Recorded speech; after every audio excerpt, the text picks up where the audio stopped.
Jadi video kali ini saya berkesempatan untuk mencoba bengkel baru lagi. Beberapa minggu lalu saya melihat videonya Mas Rito Fani di YouTube-nya beliau itu, dia mencoba meremap ulang atau retuning yang digadang-gadang di video beliau itu torsinya naik gitu loh. Jadi saya kepo untuk mencoba di bengkel tersebut.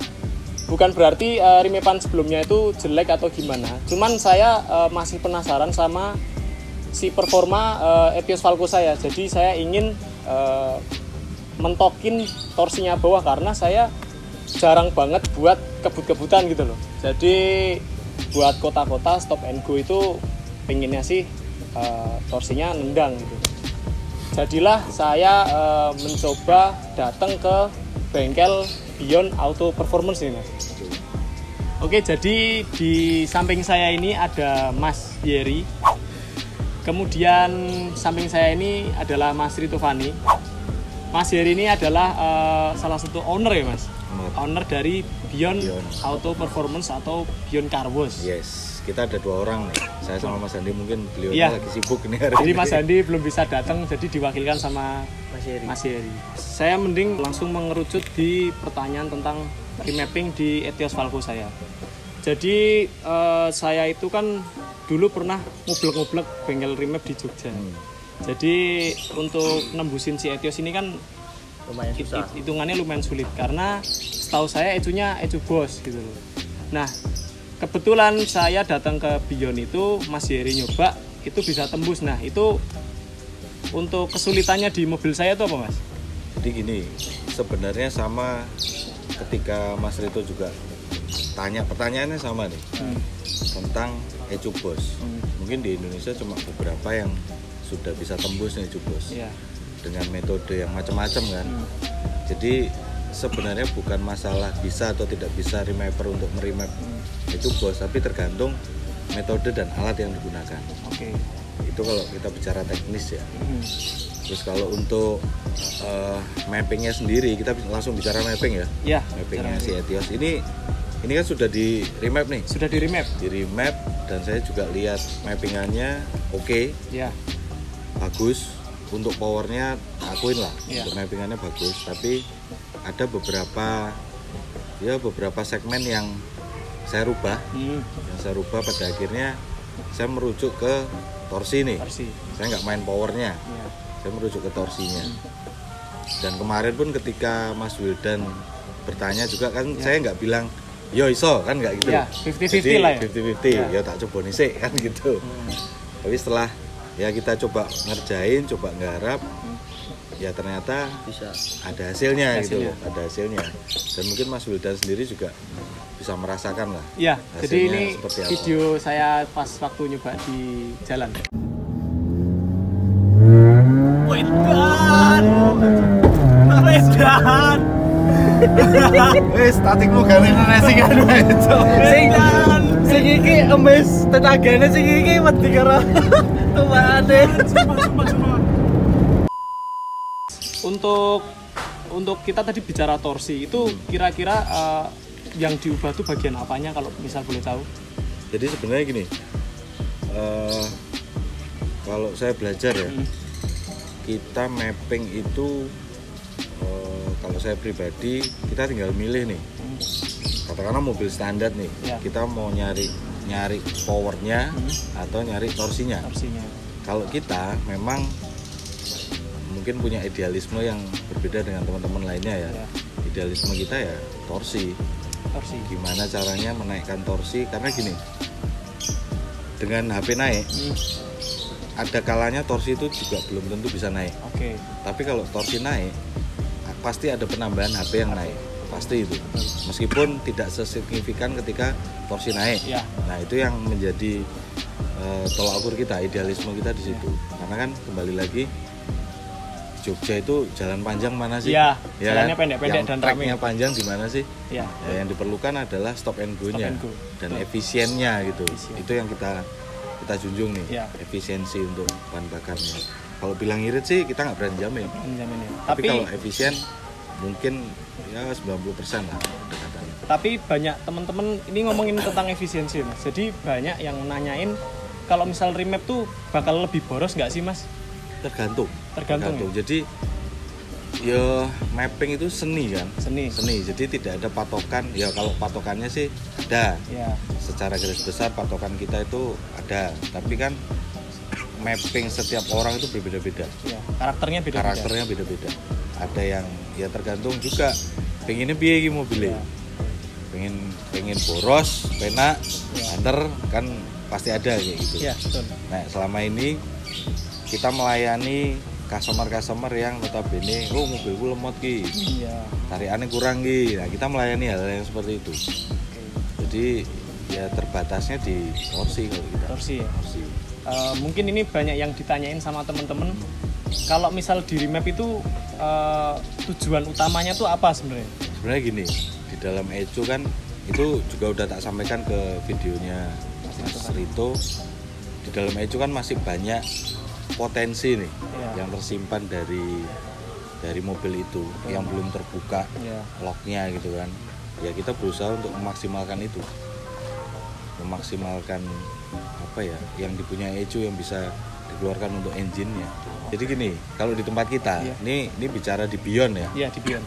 Di Beyond itu kita tidak berani untuk menanggung risiko nih. Risiko dalam artian gini, yang kita kerjakan itu masih dalam taraf aman, safety. Makanya kita berani menggaransi 1 tahun nih dari kita. Oke, dari garansi 1 tahun. Menggaransi 1 tahun dari kita. Yang kita lakukan itu pekerjaannya bukan yang ekstrim.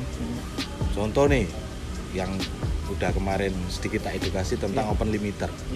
Open limiter itu dengan stok engine, ya kalau memang peak powernya segitu mau di open berapapun ya tetap segitu gitu loh.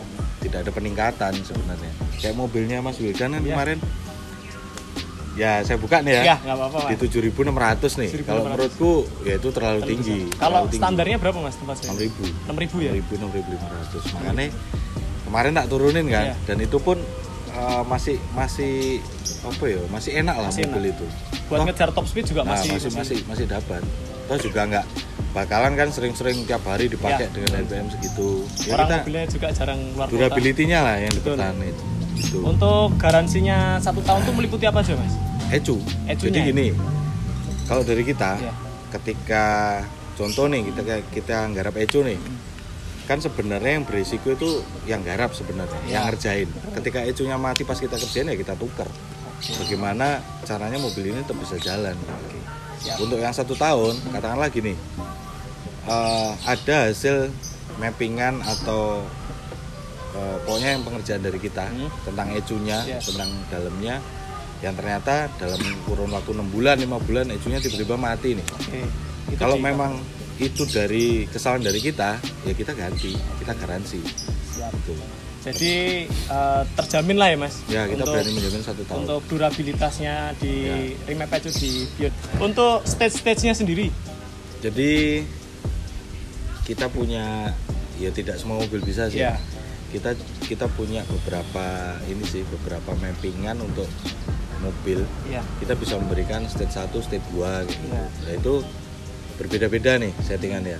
Atau juga Mas Wildan kemarin ngerasain sendiri kan, ketika stage 1 seperti apa, stage 2-nya seperti apa gitu. Sampai stage 3 malah. Stage 3, tapi kalau stage 3 ya dengan kondisi standar kita tidak merekomendasikan. Ya itu kayak mungkin buat keperluan balap kali ya Mas. Mungkin balap memang harus ya kayak punya Mas Rito kemarin pas balap, kita ikut apa ya, drag race untuk kesenangan nih. Iseng-iseng. Kalau kemarin di ETS saya diaplikasikan di stage 1 ya? Stage 1. Dan saya merasakan stage 1 itu torsinya udah sangat berbeda dari sebelumnya. Ya meningkat lah torsinya itu. Yang kemarin juga udah bagus, cuman saya merasakan ada sesuatu hal yang berbeda gitu loh. Untuk di gas itu ditoel dikit dia langsung laju mobilnya. Jadi saya kira stage 1 buat harian itu juga saya udah sangat cukup lah, karena toh mobilnya juga nggak jalan yang kenceng-kenceng gitu loh Mas. Jadi buat santai aja, buat stop and go itu udah enak. Jadi tak luruskan dulu ya. Jadi yang kami kerjakan nih untuk mobilnya Mas Wildan kemarin kan kita tidak apa ya, tidak merimap full dari awal, dari nol tuh enggak. Ya. Kita sudah disuguhi dengan mappingan yang menurut kita itu sudah bagus. Mappingan sebelumnya ya? Mappingan sebelumnya sangat bagus. Jadi memang untuk powernya oke. Untuk powernya memang tak akuin oke. Nah, dari mappingan tersebut kita otak-atik sedikit untuk gimana sih kira-kira bisa nggak nih torsinya kita tingkatin lagi nih, torsi bawahnya. Dan akhirnya ya ini hasilnya. Akhirnya nemu. Mungkin banyak yang tanya kalau remap itu lebih dianjurkan ganti knalpot full system atau enggak? Tidak tentu. Jadi gini, kalau cuma stage 1, katakanlah untuk harian ya. Kan tidak semua orang pengen berisik nih, tidak semua orang juga pengen knalpotnya brong kayak gitu kan, brong. Itu nggak masalah. Nggak masalah, sama sekali tidak masalah karena bener-bener itu apa ya, itu bisa disesuaikan gitu loh. Ya sama memang nek bagusnya itu memang ya full system lah, namanya juga free flow kan, itu lebih enak. Tapi ketika mau knalpot standar pun ya nggak masalah. Berarti no problem. Berarti knalpot standar pun kalau mau remap juga bisa. Ya? Nggak masalah. Nggak masalah ya. Dan banyak itu customer yang seperti itu. Banyak, ya? Malahan sebenarnya customer kita itu lebih banyak yang standar. Karena mulai kenal dengan Mas Rito, Mas Wildan ini banyak nih teman-teman yang wah knalpotnya wis full system enak, itu sebenarnya memudahkan kita. Memudahkan kita. Apakah remap itu yang dicari gerak tak-taknya gitu? Nah, saya enggak. Enggak ya? Saya enggak. Karena gini. Ya itu ini ya, selera ya. Selera. Kalau dari kita sih ya kita maksimalkan aja dari mappingannya, tidak harus berat tak-tak gitu loh. Karena bagi teman-teman remapper yang tahu juga ya sebenarnya berat tak-tak itu apa ya? Ya nggak ada ininya sih. Nggak ada nilai positifnya untuk performance kalau menurut kita ya. Nggak tahu kalau teman remapper lainnya yang punya argumen racikan lain ya kita nggak tahu. Kalau di kita ya standar aja sih. Buat edukasi ke teman-teman, jadi kalau misal mau remap itu sebenarnya itu ningkatin performa si mobil itu sendiri. Toh kalau misal pun itu berat tak-tak itu hitungannya sebagai bonus lah. Jadi inti utamanya remap itu jangan cari berat tak-taknya dulu. Dan itu ya mungkin juga lagi meresahkan juga di masyarakat. Nah, di itu jalan jadi berisik kan Mas. Itu. Itu kalau sekarang ya. Bisa mengintimidasi orang lain untuk melakukan sesuatu lah. Gitu. Dan mungkin kalau misal orang yang apa mesti dikiranya salah paham. Jadi nanti tidak dikiranya cari musuh apa gimana gitu. Kemudian untuk di remap di Vion ini yang dikerjakan sebelum di remap itu apa aja Mas? Nah, kita punya SOP nih. SOP-nya. SOP kita itu pasti tune up engine dulu. Jadi contohnya nih, kita pasti buka mesinnya dulu, kita lihat kondisinya, throttle body bersih atau tidak, filter itu kita bersihin dulu. Sensor-sensor, pokoknya sebelum kita mulai untuk tuning ECU-nya, kita harus memastikan bahwa ini engine oke nih, kondisinya fit nih, dari oli dan sebagainya.